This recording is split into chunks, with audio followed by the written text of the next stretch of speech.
So John Deere 7220, 7320, 7130, 7230,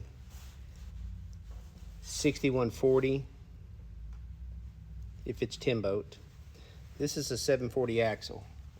So this is again the common issue with the Dana is that we know the kingpins are a problem, which we solve by putting the grease fitting in them, but most people do not grease this back fitting.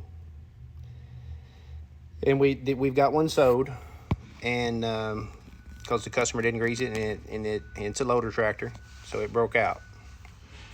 So what I'm trying to show you here is that we have upgrade options for, let's say, to prevent that. If you don't grease it, you're still going to have the same problem, but you should catch it before you blow it out.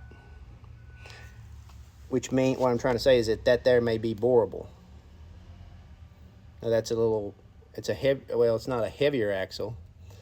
Well, it is a heavier axle. It's got a larger drive shaft, larger differential, larger ring and pinion, larger pinion bearing area. Let me get to that. So there's your 740, and there's your 750. That's really hard to see. I'm in a bad spot here, but it's just heavier there. So if that was to go out again, you may be able to catch it before you ruin the housing. This section here is the front section. It's a lot heavier.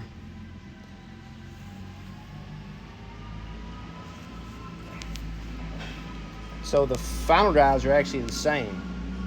They're the same parts. There's no difference. So there's no ratio difference. There's no issues there. You're just getting heavier pieces. You get heavier tie rods. You get a heavier steering cylinder. You get larger kingpin bearings. So you hear me say this a lot. We all overuse our tractors. So when you're overusing it, you're going to have those failures. And it's just whether you can repair it or you have to replace it. And if you've got a super heavy or super big issue, we've even got the John Deere axles with the solid pin in them that is greasable all the way through, so that takes care of that issue. Let me try to give a summary.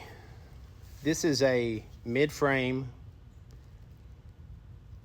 6150, let's say, front axle.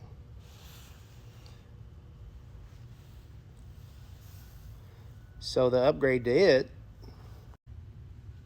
is a large frame 6170. So if your 6170 goes bad, we upgrade you to a 6190.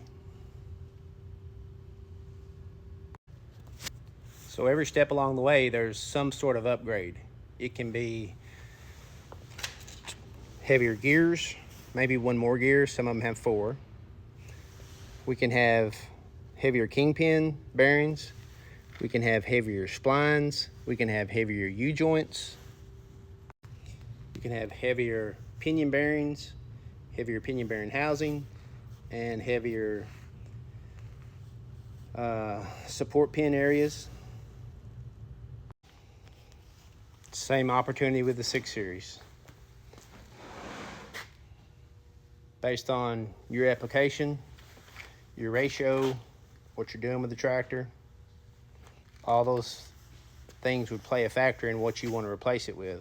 We can replace it with exactly what you have, but if your axle just failed and there is an upgrade option, wouldn't you want to consider that? So if you give us the serial number tag off of the axle, know what tractor that you have, or your serial number of your tractor, that'll help us fit you with the best option. I don't want to say the cheapest, the best option that fits your particular application.